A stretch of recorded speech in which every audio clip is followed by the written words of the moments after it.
परी और corona virus. Hello दोस्तों, आज मैं जो आपको कहानी सुनाने जा रही हूँ ये कहानी है परी और कोरोना वायरस की कहानी। तो चलिए दोस्तों, कहानी की शुरुआत करते हैं।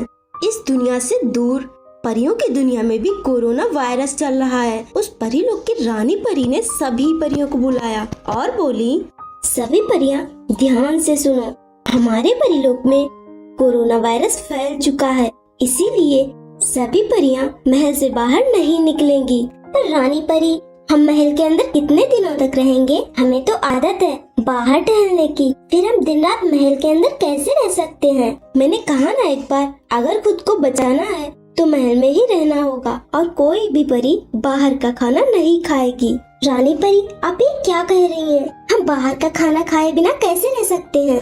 मैं जो भी कह रही हूँ सभी परियां चुपचाप वही करेंगी। अब सभी परियां महल के अंदर जाओ, मैं भी थोड़ी ही देर में आती हूँ। सभी परियां महल के अंदर चली जाती हैं।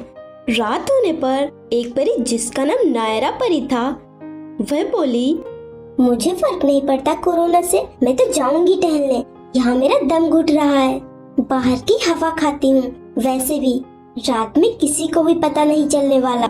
नायरा परी वहाँ से निकल जाती है और एक ठंडी जगह पर पहुँच जाती है। वह कुछ देर वहाँ टहलती है और फिर वही नदी के किनारे बैठ जाती है। इसी तरह कुछ दिन तक चलता रहा। कुछ दिन बीत जाने के बाद एक दिन नायरा परी अचानक बीमार पड़ने लगती है। रानी परी ने नायरा परी से पूछा, नायरा परी, कहीं तुम बाहर तो नहीं गई थी? अगर मैंने रानी परी को सच बता दिया तो वो मुझे सजा देंगी, मुझे चुप ही रहना चाहिए। नहीं रानी परी, मैं कहीं भी नहीं गई थी। कुछ समय के बाद नायरा परी और भी बीमार पड़ जाती है।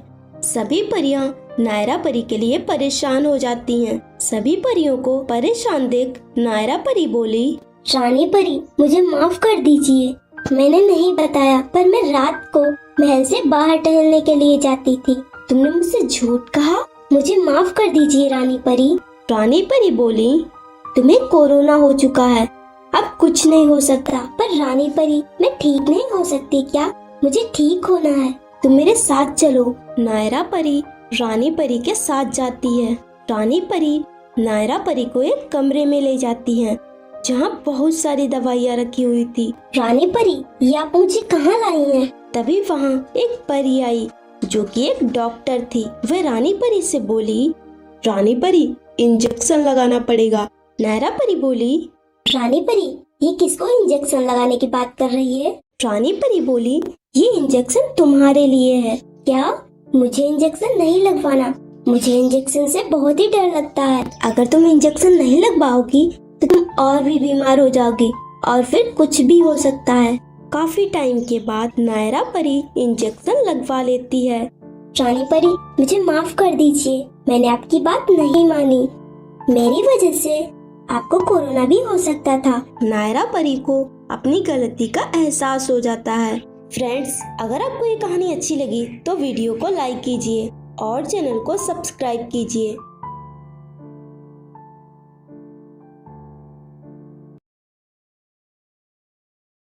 धोखेबाज सौतेली बेटी।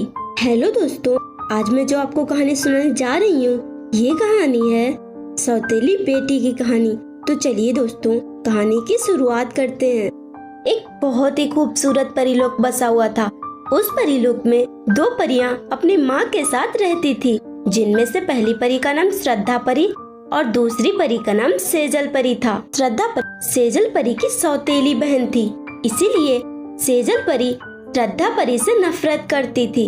एक दिन दोनों आपस में झगड़ रही थी, तभी उनकी माँ वहाँ आई और बोली, सेजल परी, तुम्हें क्या हुआ है? तुम हमेशा श्रद्धा परी से लड़ती क्यों रहती हो? श्रद्धा परी तो चुपचाप खड़ी हुई है, आखिर तुम्हें हुआ क्या है?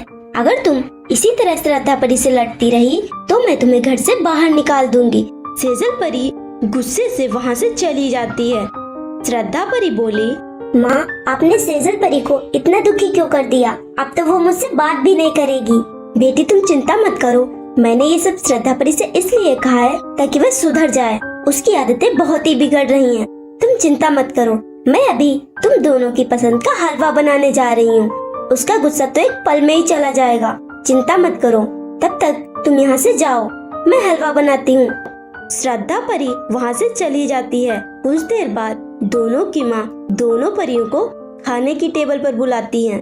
दोनों परियां वहाँ आ जाती हैं। सेजल परी बोली, अब मेरी क्या गलती है? क्या किया है मैंने? तुमने कुछ किया नहीं है, वो मैंने तुम्हें हलवा खाने के लिए बुलाया। पर मैंने तो नहीं कहा था ना हलवा बनाने के लिए मुझे नहीं खाना। मुझे जो भी खाना होगा वो मैं खुद बना लूंगी। सेजल परी गुस्से से वहाँ से चली जाती है। इसी तरह कुछ दिन बीत जाते हैं। एक दिन सेजल परी सोचती है, मैं रोज रोज के तमाशे से तंग आ चुकी हूँ, मुझे कुछ तो करना होगा, अब बस बहुत हो चुका। कुछ देर तक सेजल परी कुछ प्लान बनाती है और वहाँ से चली जाती है और अपनी माँ के पास पहुँच जाती है और कहती है, माँ मुझे आपको कहीं ले जाना है। पर कहाँ? चलो तो फिर बताती हूँ। नहीं, मुझे भी बहुत काम है, मैं अभी नहीं जा सकती, तुम जाओ। अगर आप नहीं जाएंगी तो फिर मैं आपसे कभी भी बात नहीं करूँगी। ठीक है, तुम रुको, मैं 1 घंटे में काम खत्म करके आती हूँ। ठीक है, आप जल्दी जाइए। उसकी माँ वहाँ से चली जाती हैं। धीरे धीरे 1 घंटा बीत गया। इतनी देर तक क्या हो रहा है? मैं खुद ही जाकर देखती हूँ कि आखिर चल क्या रहा है। चलो चलते हैं। सेजल परी अपनी माँ के साथ वहाँ से चली गई और एक नदी के पास पहुँच गई। सेजल परी की माँ बोली, ये तुम मुझे यहाँ क्यों लाई हो? यहाँ क्या हो सकता है? मैं आपको इसलिए यहाँ लाई हूँ क्योंकि मुझे तुमसे और श्रद्धा परी से छुटकारा पाना है। मैं तुम्हें इस नदी में फेंक दूंगी और फिर श्रद्धा परी का नंबर। तुम क्या कह रही हो? तुम ऐसा कैसे कर सकती हो? मैं कुछ भी कर सकती हूँ। फिर सेजल परी अपनी माँ को नदी में धक्का दे देती है। उसकी माँ नदी में गिर जाती हैं। तभी वहाँ श्रद्धा परी आ जाती है। वह बोली, ये तुमने क्या किया? तुम ऐसा कैसे कर सकती हो? अब तेरा भी वही हाल होगा। इतना कहकर सेजल परी गन निकालती है और कहती है, अब तेरा भी वही हाल होगा जो माँ का हुआ है। अरे मैं तो भूल ही गई थी, इसमें तो गोली ही नहीं है। कोई बात नहीं, तेरे लिए तो मैं ही काफी हूँ। फिर सेजल परी श्रद्धा परी को नदी में धक्का देने के लिए आगे बढ़ती है, पर वह खुद ही नदी में गिर जाती है और चिल्लाने लगती है। श्रद्धा परी उसे नदी से बाहर निकालती है। सेजल परी को अपनी गलती पर बहुत ही पछतावा होता है। वह श्रद्धा परी से माफी मांगती है। श्रद्धा परी बोली, तुम्हारे माफी मांगने से माँ वापस नहीं आ जाएंगी। मैं तुम्हें कभी भी माफ नहीं कर सकती। श्रद्धा परी वहाँ से चली जाती है। फ्रेंड्स, अगर आपको ये कहानी अच्छी लगी तो वीडियो को लाइक कीजिए और चैनल को सब्सक्राइब कीजिए।